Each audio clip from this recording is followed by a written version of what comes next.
Hello guys, here's Umac with another Battlefield 3 commentary. I know you haven't heard from me for a long time.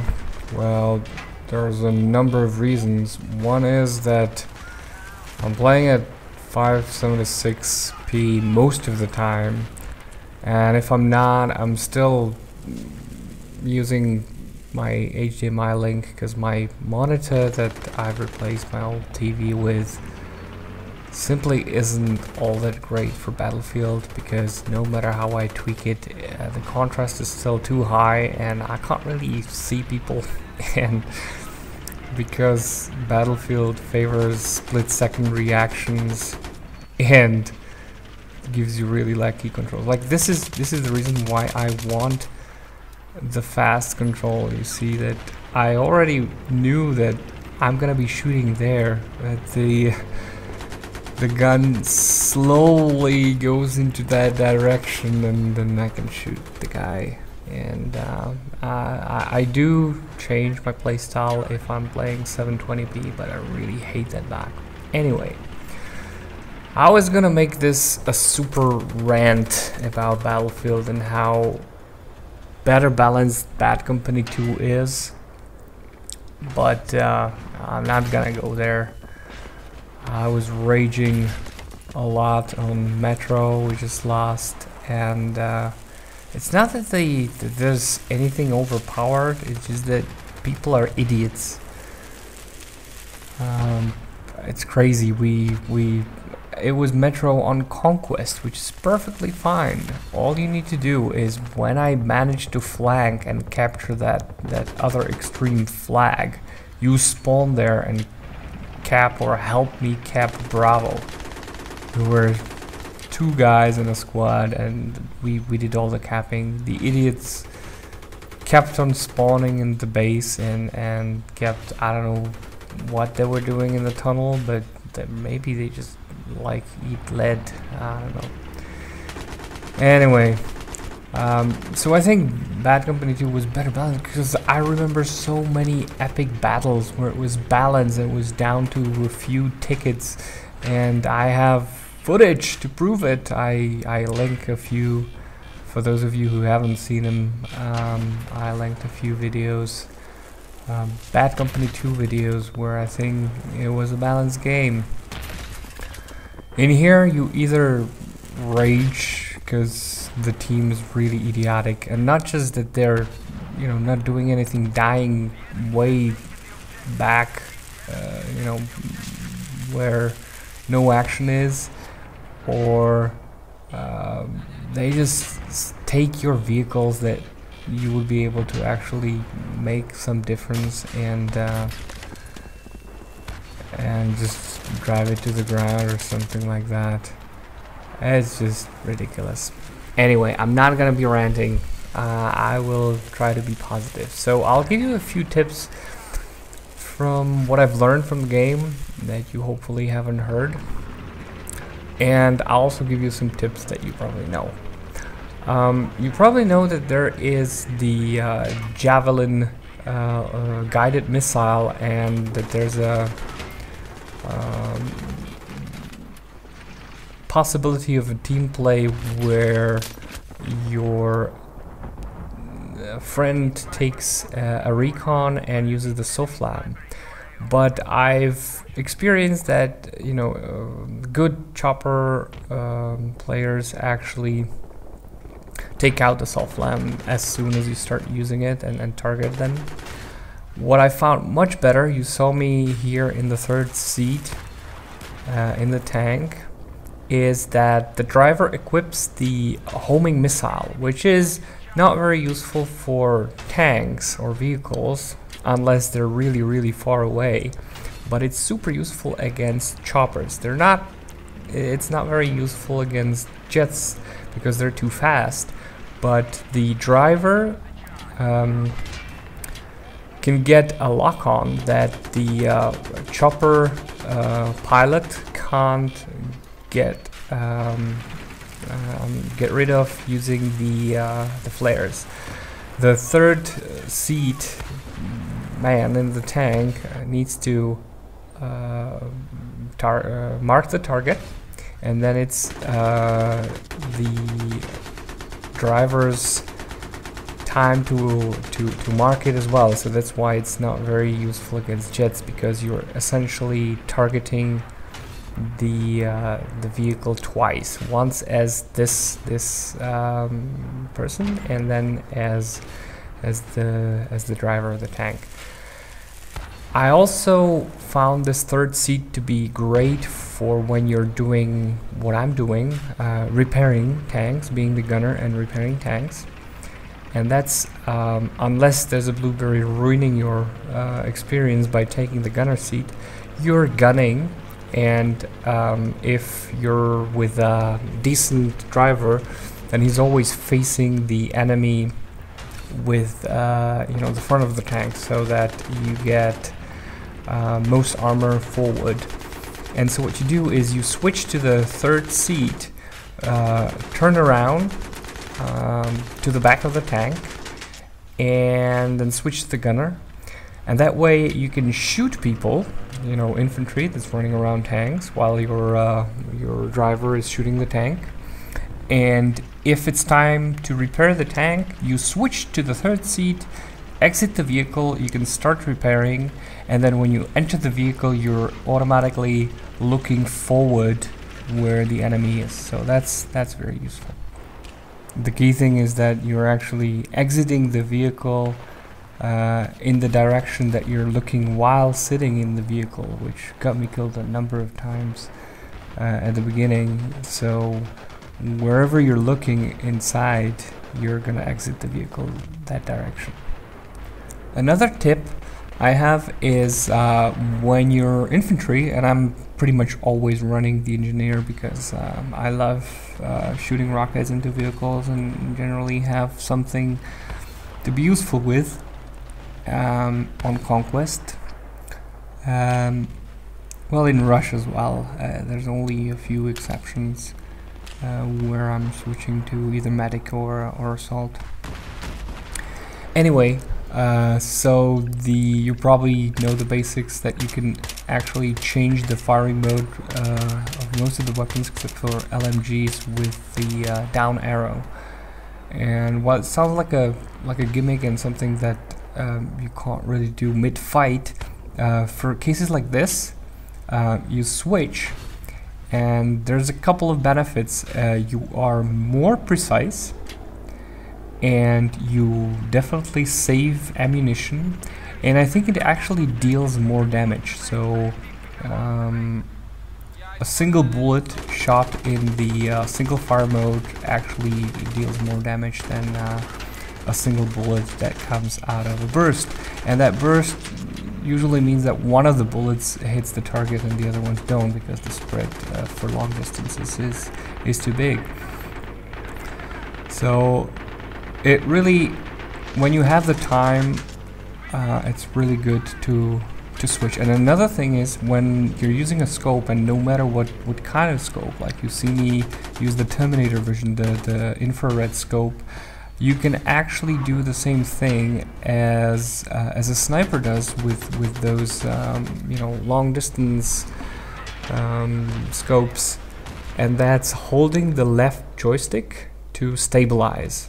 And so you're being more precise no matter what class you're running, so it's actually pretty useful. A few more tricks that I've found about on YouTube. One of them is that the MAV, the unmanned vehicle that the recon class gets, can actually work as motion sensor. So on many maps you can put it somewhere where it's not on site, at site, and you just put it down, and it can't be shot from, you're not expecting it to be there when it's above on some rail or something, and because it's sitting down, it's not even, you can't even hear it, and it's not making any sound. So it's actually better than the beacon. Claymores, you can actually avoid triggering them if you crawl.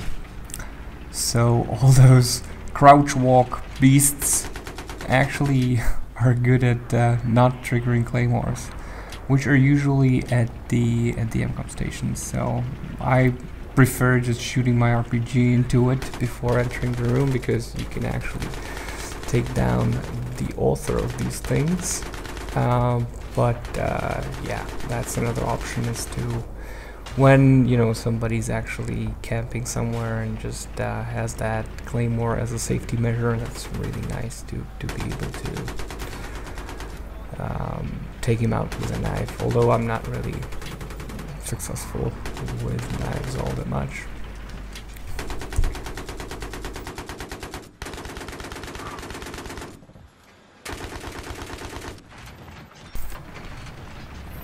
So that about wraps it up with my tips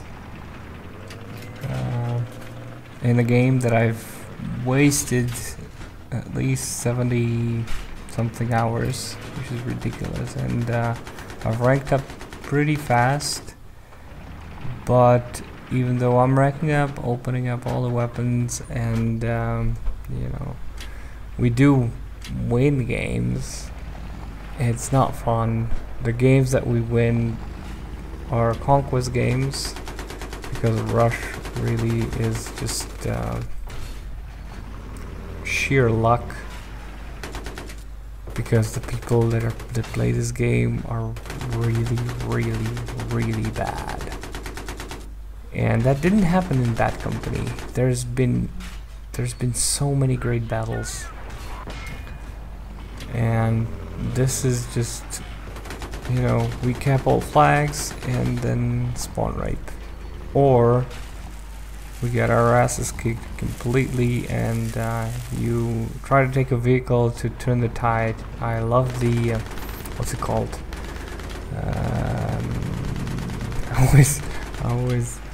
Amtrak. Yeah, I have to think of the U.S. rail company. I love shooting that thing, but I always get it positioned nicely, and either a blueberry who can't shoot it takes the gunner seat, or I switch. I start raining hell. I mean, the grenade launcher is awesome. You can, if you really aim high, you can be devastating to the minigun beast. What's it called? Tunguska. You can take that out pretty easily with the grenade launcher if you know how to do it. If a blueberry goes in, it's done. And then if it starts driving you around turning, so because it has a very slow turning rate, you can't really shoot at anybody. And I love that thing. It only has one gun, one gunner seat. You can switch between the machine gun and the grenade launcher, and it's beast, and it's super armored. So I love it. It's great. But it's always the biggest enemy are the teammates, the blueberries. It's terrible. So I don't know. We already started talking about going back to Bad Company, but